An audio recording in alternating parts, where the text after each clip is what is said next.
Ahmedabad air ઇન્ડિયાની જે flight crash થઈ ગઈ છે અને શું કહેવાય કે આજે દુઃખદ ઘટના બની છે.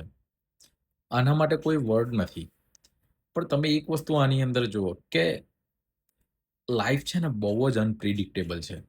આજે આપણે ભવિષ્યનું ટેન્શન કરતા હોઈએ છીએ કે હું આટલા વર્ષ પછી આ કરીશ, મારી પાસે આ નથી, આ પેલું અચીવ કરવું છે, આ બધી વસ્તુ જોઈએ છે. પણ તમે એક વખત આ વિડિયો જોજો. તમને એવું થશે કે આ બધી જ વસ્તુ નકામી છે. જ્યારે કુદરત તમને કયા ટાઈમે, કેવી રીતે તમને લઈ જશે, એનો કોઈ આઈડિયા નથી. આજે તમે જુઓ 168 લોકો ઇન્ડિયાના હતા, બ્રિટિશરો હતા, પોર્ટુગીઝ હતા, કેનેડિયન હતા, ઇન્ક્લુડિંગ વિજયભાઈ રૂપાણી, આપણા જે એક્સ સીએમ છે.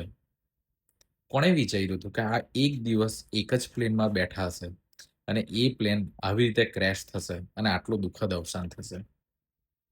એટલા જ માટે કહું છું, પ્રેઝન્ટ લાઈફની અંદર જીવવાનું શરૂ કરો. જે તમારી પાસે છે એની અંદર ખુશ થાઓ. બેસ્ટ વસ્તુ એ છે કે તમે તમારી એક એક મોમેન્ટને એન્જોય કરો. ઓમ નમો નારાયણ.